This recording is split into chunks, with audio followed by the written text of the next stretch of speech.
So we just had probably the best week of training in my history, my tenure of being at Chorbie. And that's 4 years. 4 years. In 48 months. Is that 4 years? That's 48 in 48 months. We just had the best training. Best training. So I think it is due to a few different things. One, we're hiring better.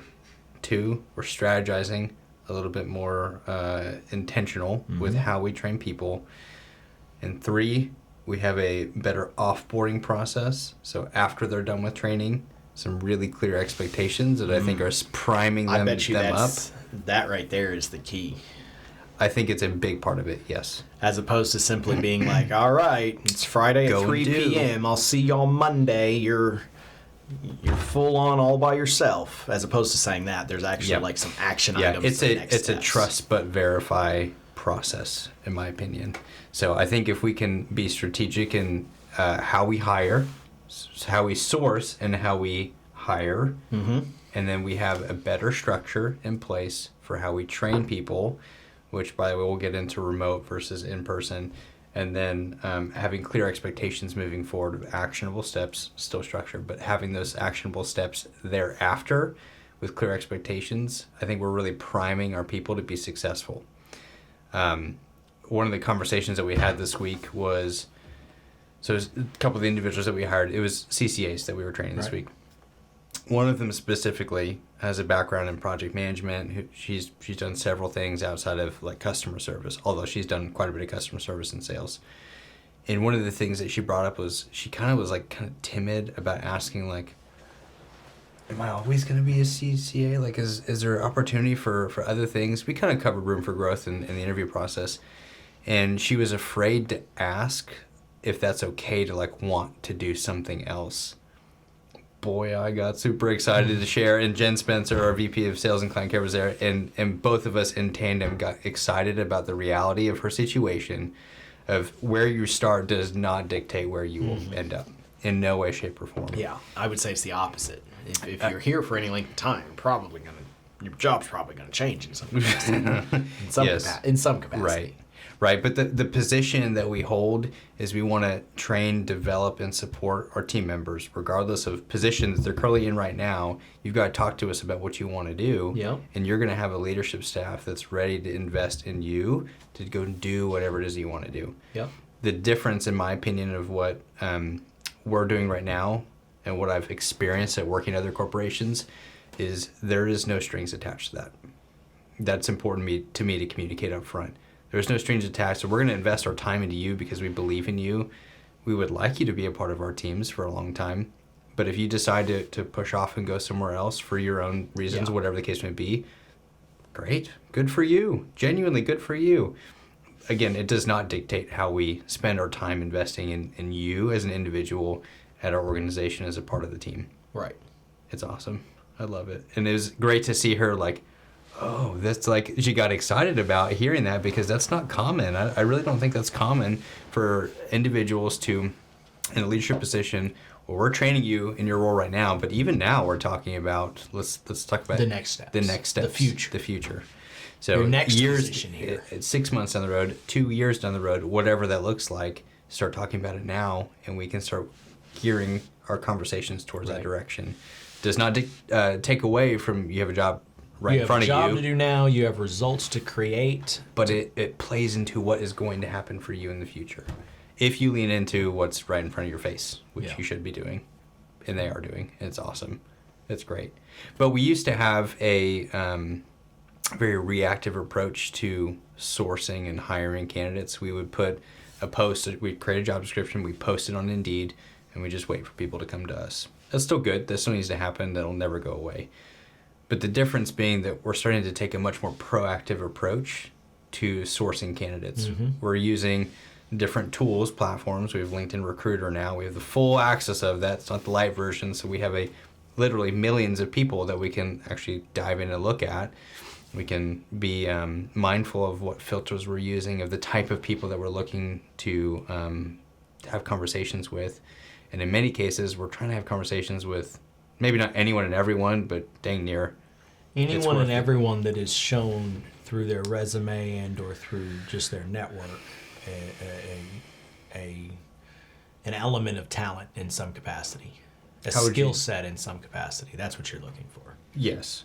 Yeah. And so we're trying to have conversations with those people as many as that we can, so that we can see, because you really, I mean, yes, you can see it through a resume, through a LinkedIn profile. You can What see you elements can't of that. see through that is the passion. Right. And I So think that's what what you're we're getting looking for. at. Yeah. So I've talked about this a lot lately, and I'm just fired up about it because I think it's true. Our positioning at Chorbie is to take hiring very seriously. Every organization should take that seriously, right? We're not shotgunning. We're looking for precise individuals.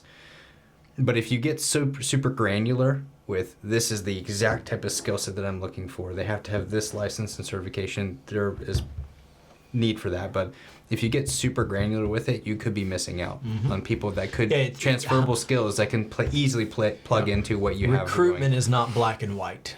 It's No. actually a lot of a crapshoot in the sense that you can think It's a you're num- hiring the perfect candidate that is passionate in this and that, and turns out after 5 days of employment or 6 months of employment, it can be either or. Yeah. That's not the right hire. It wasn't the right hire. Yeah.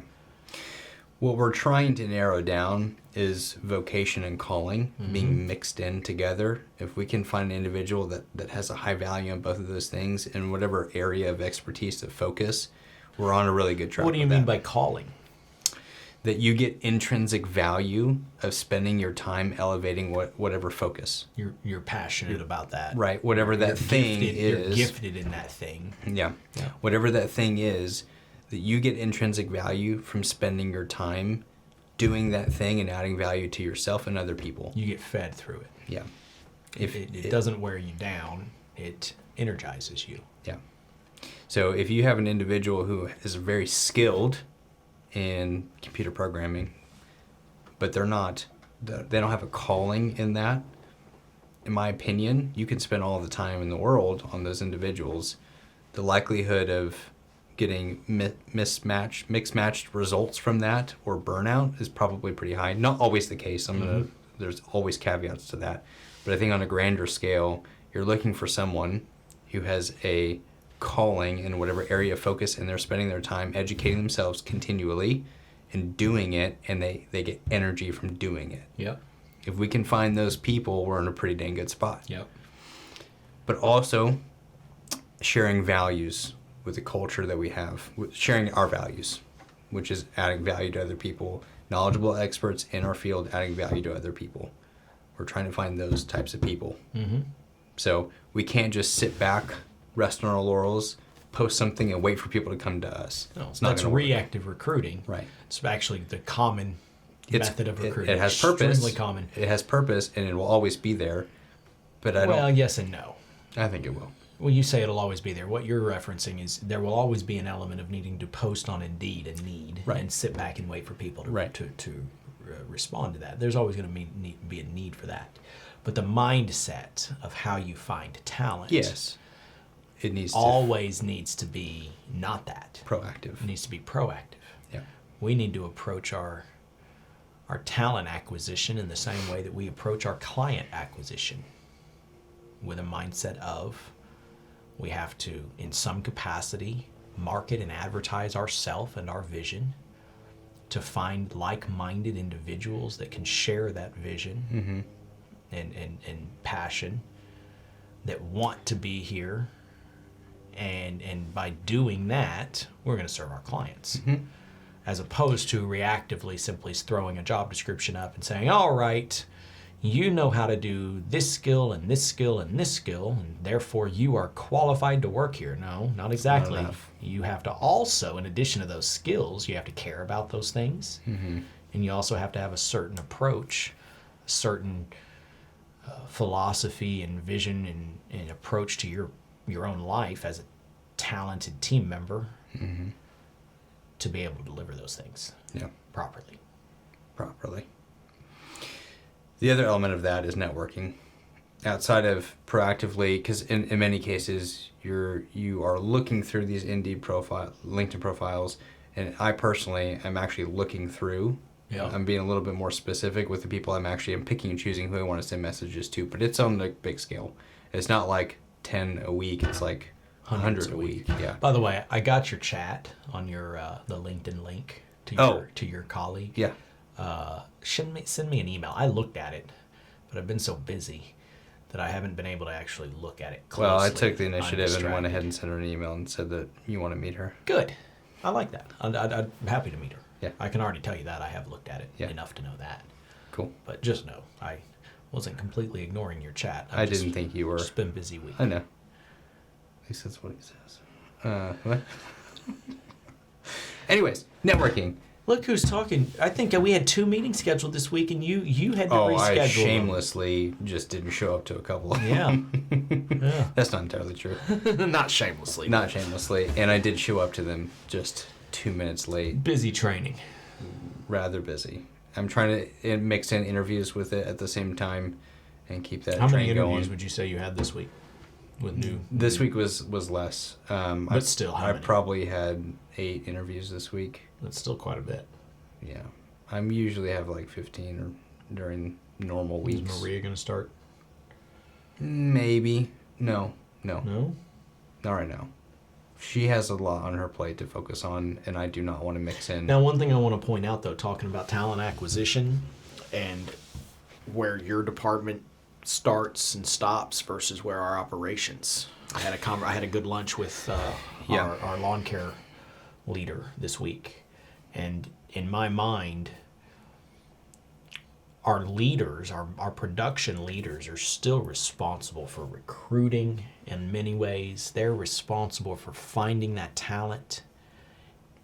Our recruiting department, your department, to me, is actually responsible for simply helping them facilitate that recruiting. Yeah. Otherwise, we've got, whether it be you, whether it be Maria, our training coordinator, otherwise we have some very solid talent that should be working on development, distracted by trying to find lawn technician candidates to send to our lawn care leader. No.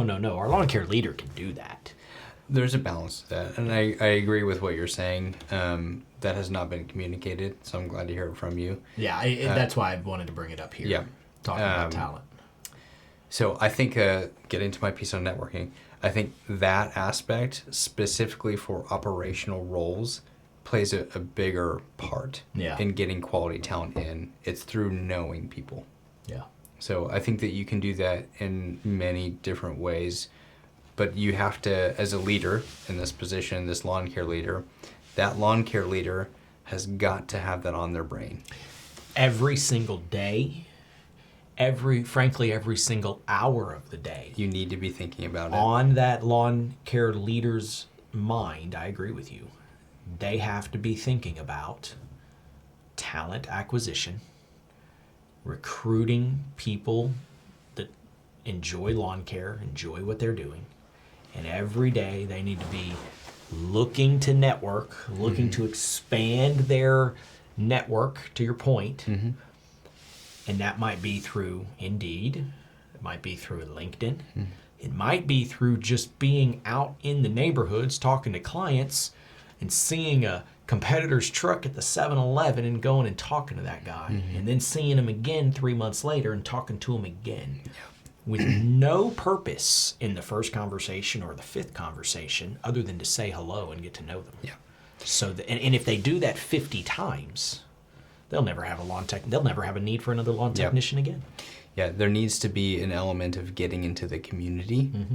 And so our team has to facilitate what that looks like for them. That's exactly right. And actually, as far as looking for talent within the community beyond the things I just mentioned, that also includes entry-level roles, finding people and skilled people who are 18, 19, 20, and 21. Oh, dude. Who have maybe never even hardly had a real job. Maybe they've worked at the drive-thru at McDonald's, or maybe they've worked at the Dollar General, but they're clearly quality and clearly interested.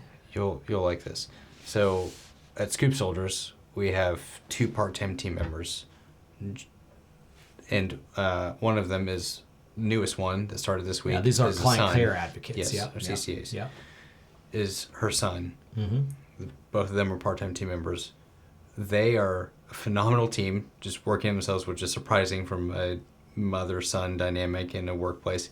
But her son, currently going to school, he's in Tarleton, Stephen F. Austin. Yep. No, Tarleton, not Stephen F. Austin. You're right, it is Tarleton. Because he's in Stephenville. Yeah. Yep. Thank you. But he's going, part of his education is computer programming, specifically in healthcare, because he wants to be going that direction. But that computer programming, I like that. I like listening to that. He is the type of person that I would want on my team if I was leading the CCA team. Yeah. In a full-time position, or, I don't know why I just said that. He is the type of person I would want anywhere. He is the kind of person that I'm going to want to nurture that relationship over an extended period of time and constantly, even if he's not working with us for a season, I don't care. I'm going to be continually keeping that relationship going and stoking that fire. He might leave. He's just part-time here. This is an entry-level position on his part. He might leave in 6 months. And he might be gone for 2 years. Exactly. That's okay. Yep. Nurture that relationship because it could come back around. Exactly. That is, at the most macro of senses, is the beauty in LinkedIn. Mm-hmm. Being able to stay in touch professionally, not just personally. Facebook's more of the personal. Yeah. But LinkedIn's a beautiful thing, and being able to stay in touch with longtime colleagues and professional people in your network. You know where my original LinkedIn network comes from, the foundation of my LinkedIn network? I was clueless when I actually did it, but it's when I signed up for LinkedIn in like 2010 or 11 or 12, I don't know when. But all of the emails in my email at that time that was linked to LinkedIn were my clients at Scoops, at my mowing clients. Right, yeah. And so I was able to tap in through the email into that network. And to this day, my oldest clients are still on my LinkedIn. Yeah. They might not even be clients That's anymore. awesome. I don't know where that came from and how that has to do with talent acquisition, but Well, it's the point that I think you're getting across is that professional networking. Yeah. And LinkedIn. Yeah, there's an individual that originally interviewed for Maria's role that lives in Oklahoma, doesn't live here. I want her on our team eventually. I'm telling you, she will be on our team eventually. I don't know what role. I have no idea, but I just messaged her this morning and keeping that going because she will be on our team at some point. Yeah. So, but we need to get it's just timing. Yes. Yeah, exactly. But it needs to be our position to constantly be being proactive, having conversations, and it can't just be the Department of Development and Communications. It has to be. That's all what I was of our about to production say. leaders. Our production leaders have to be leaders. doing that and have to have a system and a process on how to do that, because otherwise it's not natural for them to do it. Sure. And that's where your team comes in. Yeah. My team, me. What are you talking about? You got Maria, you got Brent on your team. You're building a team. I know.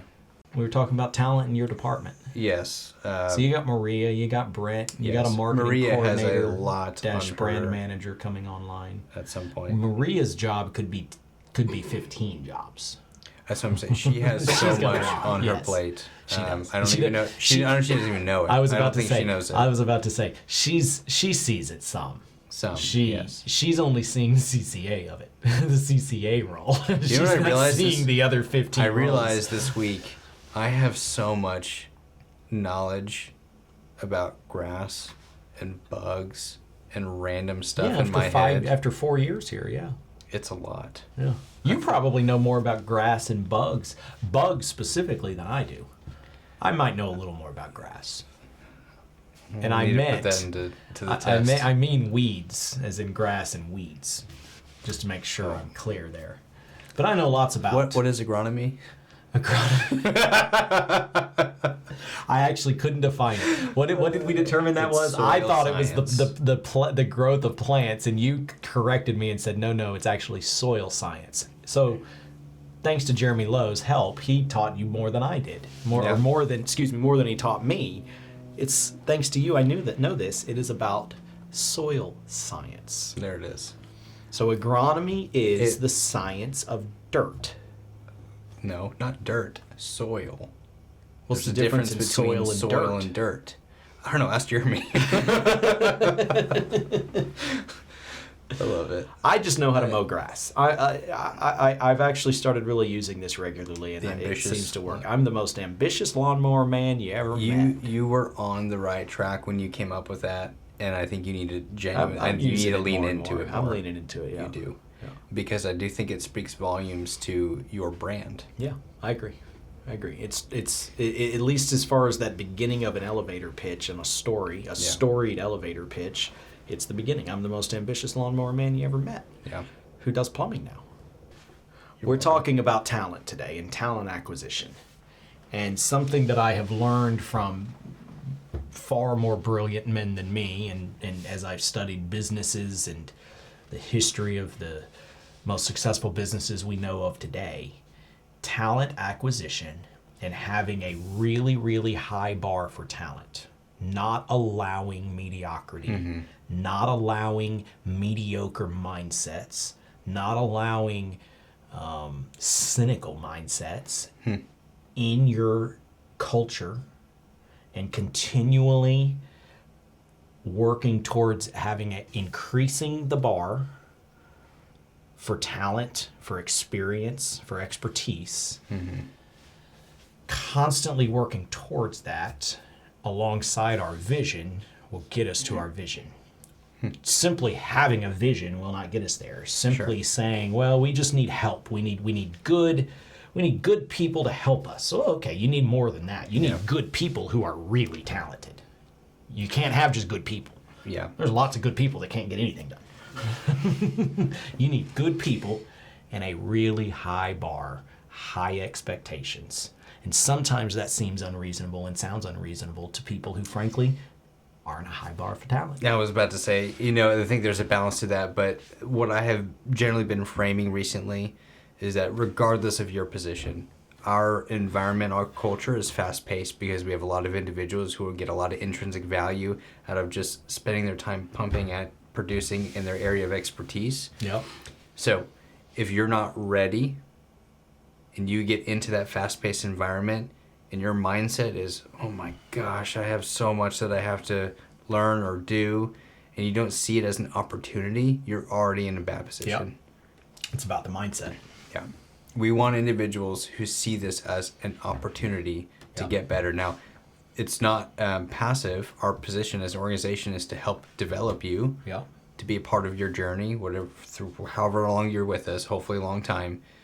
But your mindset has to be about every phone call, every email, every project, every conversation, everything that you do, task-oriented, it is an opportunity to get better. That's right. And you have a lot of opportunity working here.